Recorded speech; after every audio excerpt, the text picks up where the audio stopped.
There's just something about markets that I can't even put it into words. I think maybe it's like a beacon of truth in a world where we don't know what's what, but if somebody spends $1 that they earned, they worked hard for, you best believe it's on something that's of value to them. And I think the stock market, where you have the opportunity to own pieces of those companies, of the greatest companies in human history, may be the greatest game that mankind has ever invented, at least in my opinion. To some people, though, this is irrational. This is propped up. This is fake. To others, they don't even know what's going on. It's ones and zeros. It's supercomputers, Wall Street, something no average person has a remote shot at. So why even try? I just see it so differently than that. I see it as the human experience unfolding in front of our very eyes. And I just see symbols and numbers that reflect all of our desires today, but probably more importantly, tomorrow. Now, a lot of those desires and what you can consider demand is priced into a stock today. But the ones of tomorrow is anybody's best guess. And that right there, that is where the magic is for me.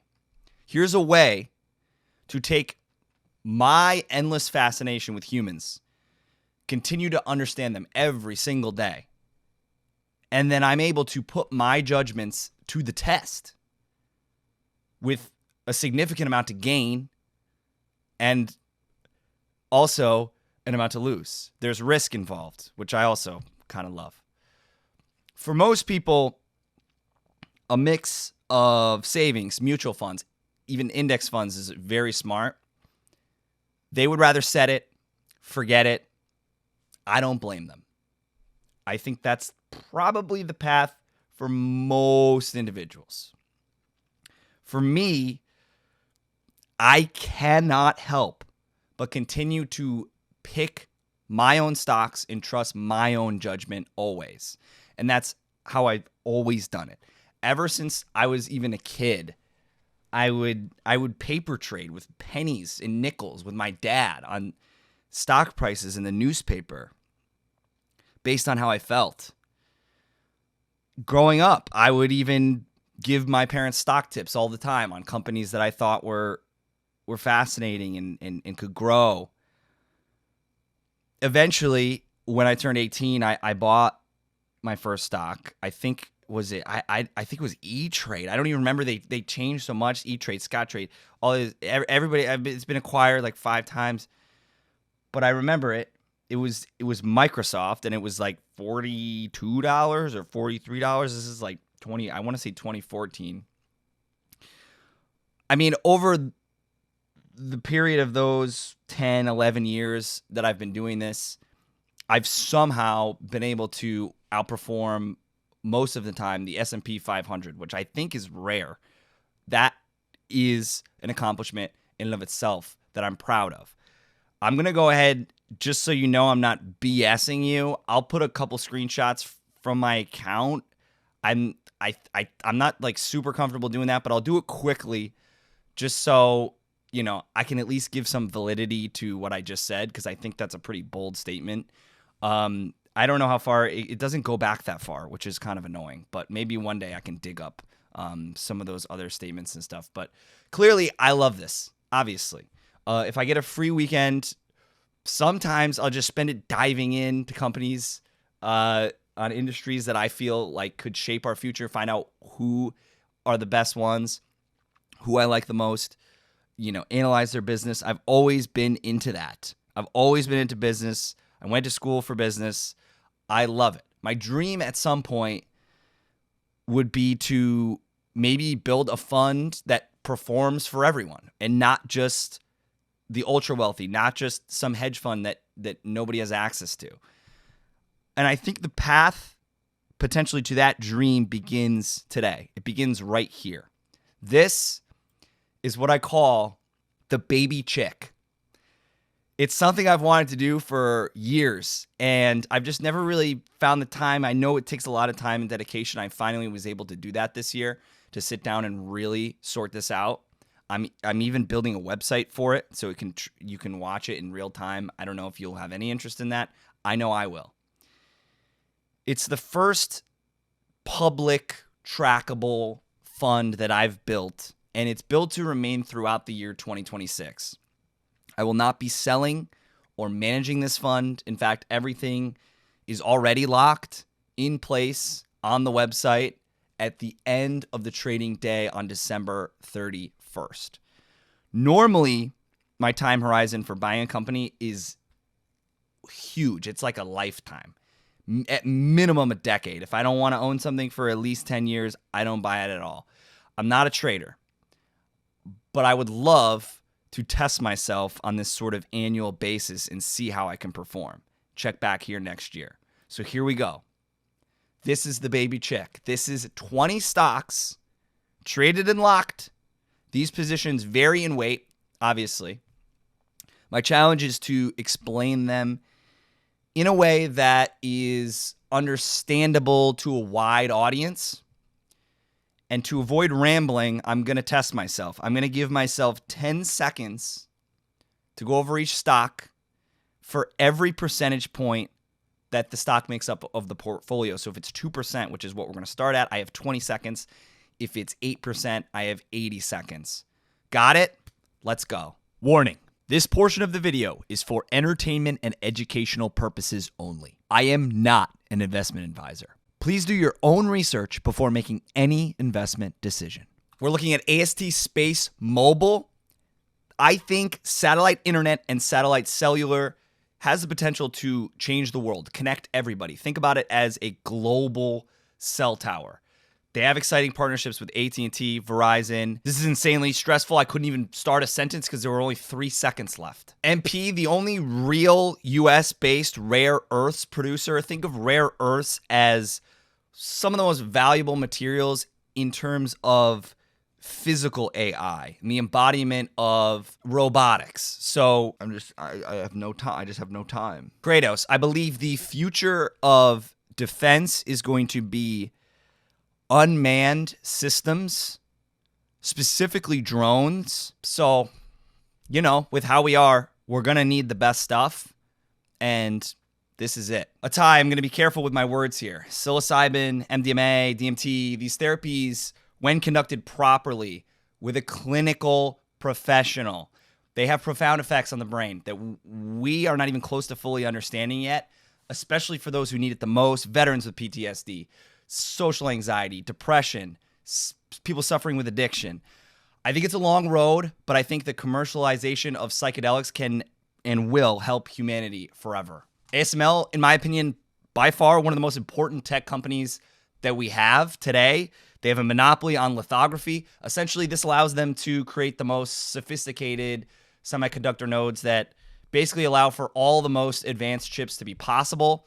So you could argue that this is basically just the foundation of AI today, and it's just going to keep growing. Albemarle, ALB, one of the largest producers of lithium, which is essential for batteries going forward. There's obviously a lot here.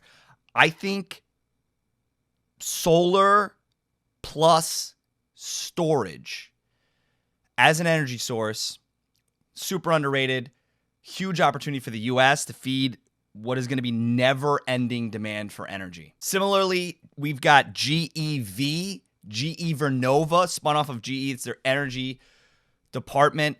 There's a lot going on here. I just think energy demand's through the roof. It's going to keep growing into the clouds, into the stratosphere. I think they're positioned very well. The nat gas turbines, they're sold out already through 2029. They're very difficult to make.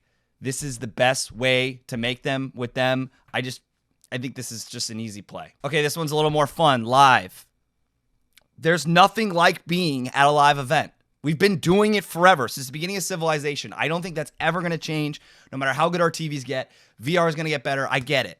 People like staying at home. Maybe they're not going to the movies as much, but there's nothing like a live concert, a live sporting event, going to the venue, supporting an artist that you love.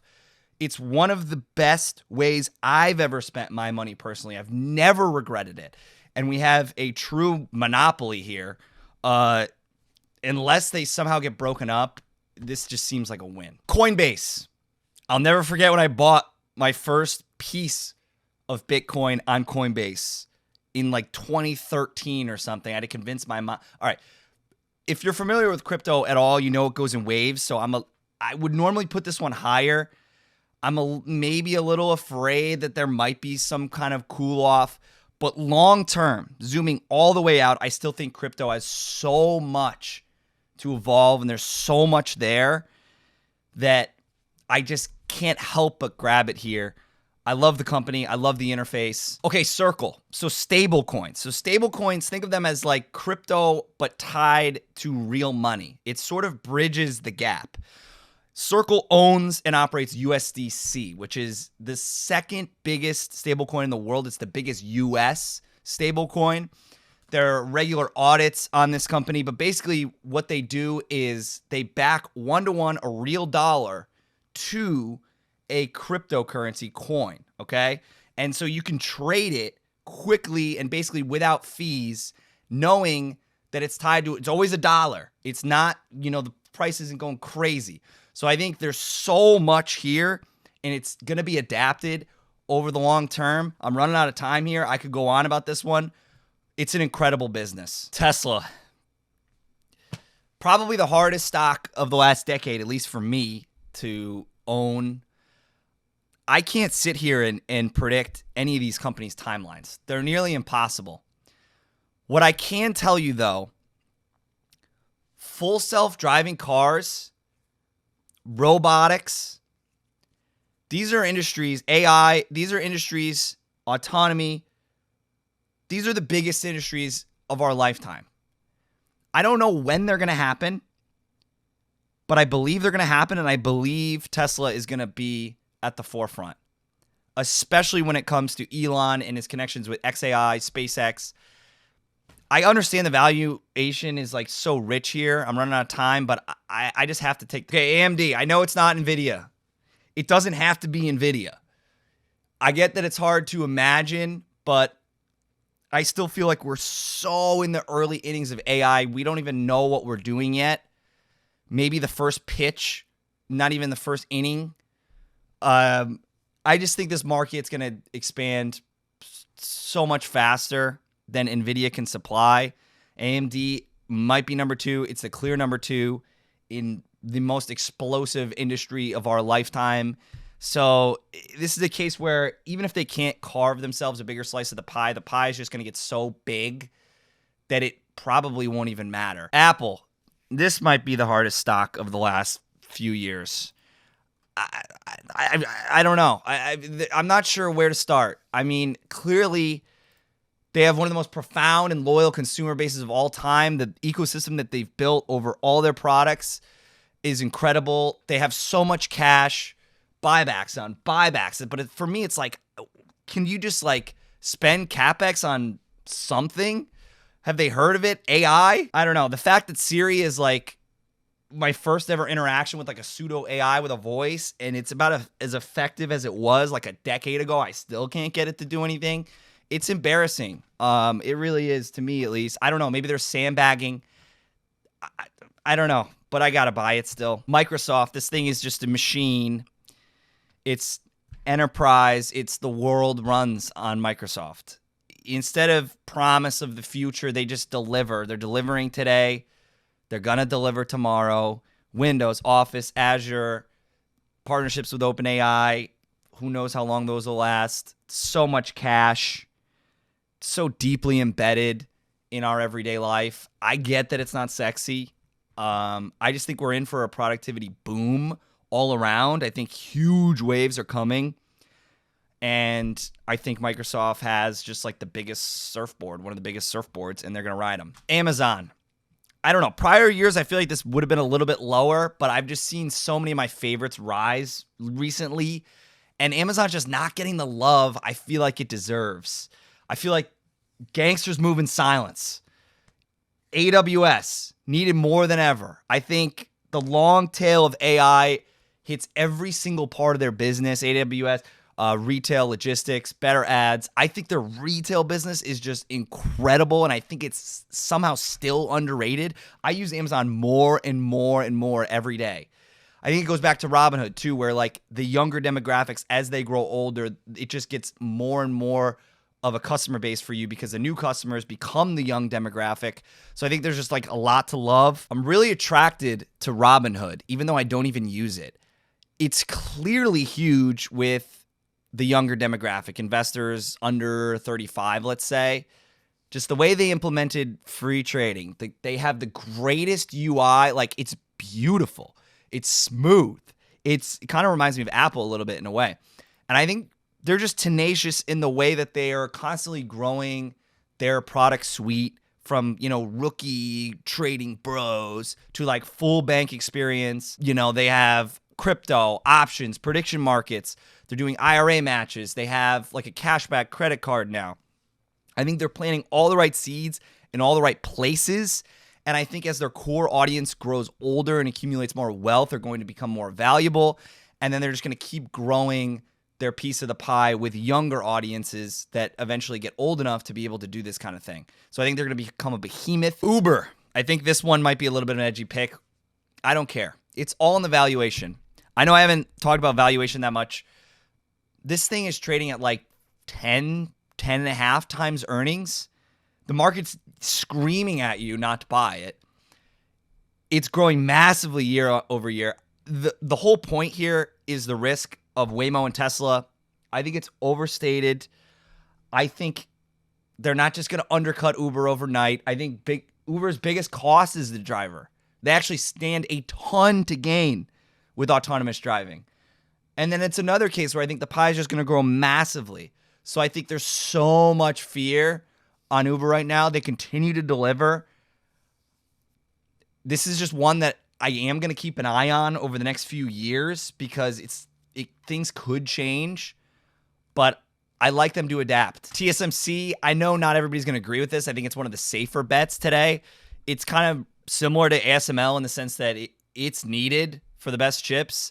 With so much money flying around this way, that way, there's so many bets that are being made on AI, TSMC is just like, sure, we'll make that.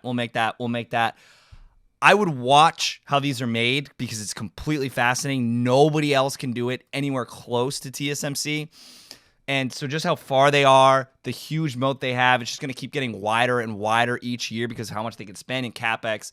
Geopolitical risks. That's the main reason why this hasn't flown higher. The entire economy relies on TSMC. Obviously, they operate in Taiwan. Of course, there is risk with China if they try to pull something. I just don't think it's likely. I can breathe now. NVIDIA.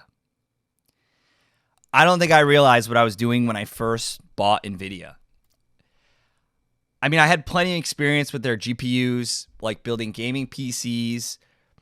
I remember one time using CUDA to render a YouTube video in like 2012. I just think this company's brilliant. I think Jensen's brilliant. I love his optimism. It just oozes out of him. It's like you could tell it's genuine. You could tell he's not BSing you. I mean, they just continue to break records and records and records every single quarter.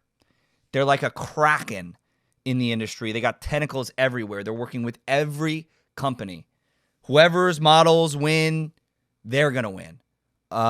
So I just feel like they're always going to be sold out. It's going to stay that way. If you want to zoom out and poke holes, I think they clearly have the best AI full stack, you could even say. And I think you just got to ask yourself, like, are we always going to want the absolute bleeding edge best? And if you know anything about humans, You know the answer is absolutely yes. We're going to want an answer in 5 seconds. And then we're going to want an answer in 3 seconds. And then we're going to want an answer in 1 second. And then we're going to want an answer in a voice that sounds pleasant. And then we're going to want an answer in a video format. It's just going to keep going. There's no stopping them. And we've reached the end. Thank God I have time here. Although that last one, I felt like I was running out of time the whole time because there was a lot I wanted to say.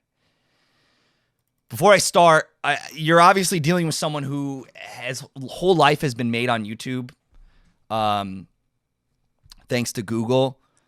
But I don't feel like what I'm about to say is biased in any way. I think YouTube, as much as I think that's one of the most incredible businesses we have today, and I think it's just completely changed media and how we consume it, and for the better. At the base of this company is an incredible search business. We all know that. We all use it. It's one of the most incredible businesses of our entire lifetime. I looked it up just before this. 8.5 billion search queries a day. There are more search queries on Google than there are people on the planet per day.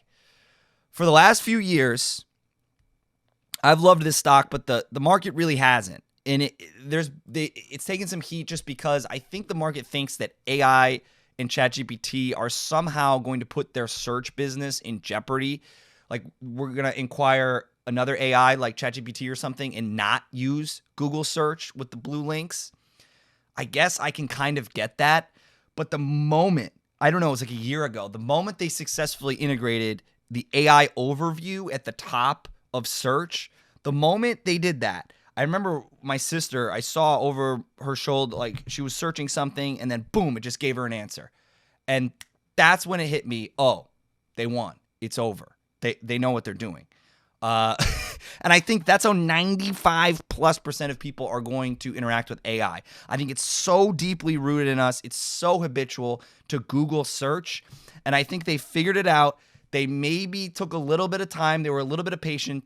But I think they figured it out in time enough to keep all those people and more. And I think there's going to be more queries. I think I went from like 5 Google searches a day to like Gemini, ChatGPT. I inquire them like, I don't know, 40, 50 times a day. So I think it's just going to keep going up. I'm running out of time here. I'd love to talk more. There's so much more here. There's so many more businesses here within Google. I can't. And that, my friends, is the baby chick.